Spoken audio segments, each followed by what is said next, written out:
Well, hi everybody, welcome to Afterburner. I'm Bill Whittle.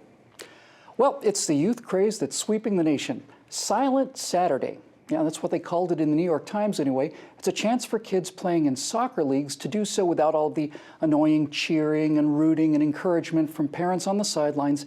And in some cases, even the coaches have to keep it buttoned so that they don't put too much pressure on the kids by, reminding them to fall back when the other team has the ball, that kind of stuff. Now, I've actually been to one of these Silent Saturday games. It'd be a stretch to say the kids were miserable. They weren't miserable. They were just confused. They looked to coaches who couldn't coach. They scored a goal, let's say, and watched their parents leap to their feet, lean forward, and almost literally put their hands over their mouths to stop from shouting, "Way to go, Jordan!" Which, I suppose could have been damaging to the ego of any kids out there not named Jordan. I'll tell you what else was forbidden on that Silent Saturday, though.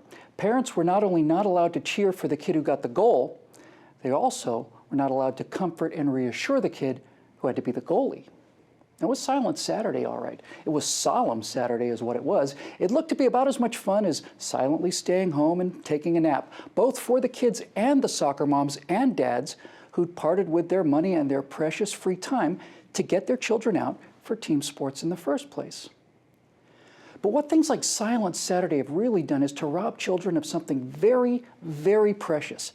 Because the main reason to enroll your child in team sports in the first place is so that they can learn how to lose. Now, one of the winningest, most upbeat, positive, successful athletes of all time put this with such incandescent clarity that I remember the first time I heard it, and every time I've seen it since then, well, the truth of it has just rung me like a bell. He said, "I've missed more than 9,000 shots in my career. I've lost almost 300 games. 26 times I've been trusted to take the game-winning shot and missed. I failed over and over and over again in my life, and that is why I succeed." That was Michael Jordan. He ought to know. Kids need team sports so that they can learn how to fail. They don't need help on what to do when you win. You run around with your arms in the air and you feel like the king of the world. That's easy. It's the humiliation, it's the frustration, the anger, the shame, the self-recrimination, the tendency to make excuses and blame others. That's what we need help with. All of these emotions are hurtful and painful, and they're going to be with you for the rest of your life one way or another, because you're not going to make it to Silent 70 before you have to learn how to deal with these emotions. I have a friend. He plays youth soccer. He's 9 years old. He's a good boy. He's a really good boy.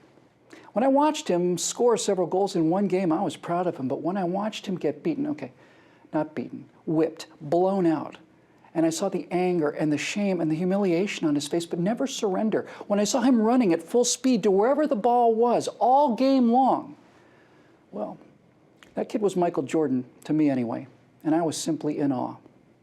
He's got a really good mom. Look, I can only talk about little boys here because I was one. I can't relate to little girls on this one. I just don't know if this is true or partially true for little girls too, but I do know something about little boys.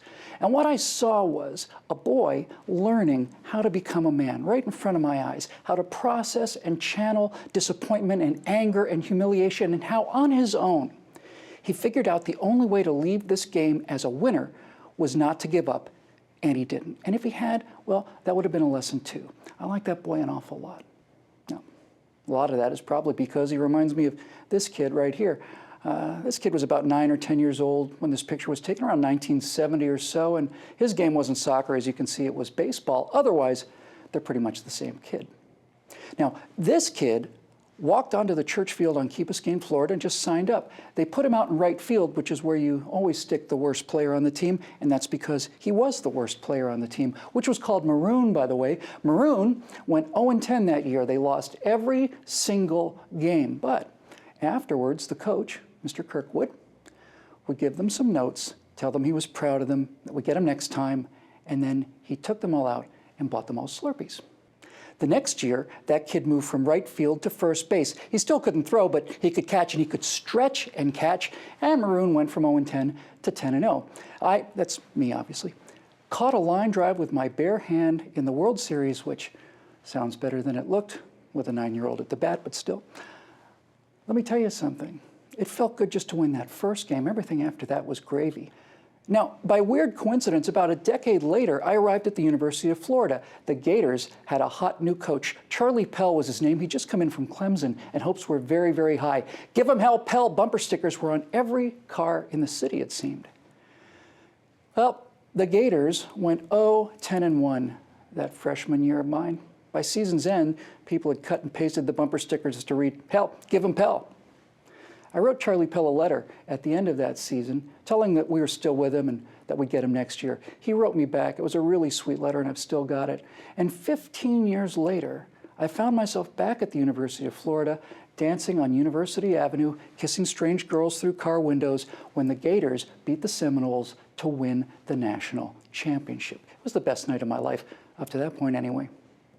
The winning felt so good because of all of the losing, you see? If we hadn't suffered through an 0-10-1 season, including 4 or 5 straight losses to Florida State, then what would that have meant to me?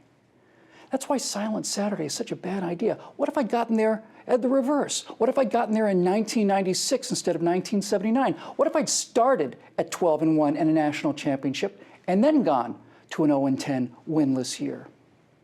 Now, I was a lucky, lucky, lucky boy to have lost as many times as I did before we finally started to win.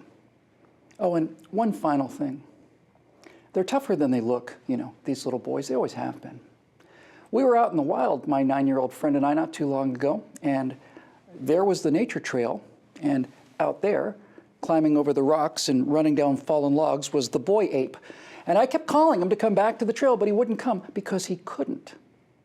Nature trails may be made for little boys, but little boys are not made for nature trails. Now, I know this to be true because when I finally went to get him, I ended up running down logs and climbing rocks and crawling through dens with him, which was a lot easier when I was half my current height and still had some cartilage. But I know it's true about boys and trails because the second I got off the trail, I was a boy too, and I liked it. I liked it a lot. So, dear league officials, look, I know your hearts are in the right place on this one, but if you really love these kids, then you have to let these boys lose, and you have to let them lose badly. Let them learn how to become men at age 10 instead of 20 or 30 or never. Don't you steal that from them. Now, you should take the advice of a sickly, weak, stuttering, lonely boy who learned how to handle success like a gentleman and adversity like a man. He may have saved us all, this boy. And when the world refuses to be silent, despite our best efforts, we may need all the men we can get.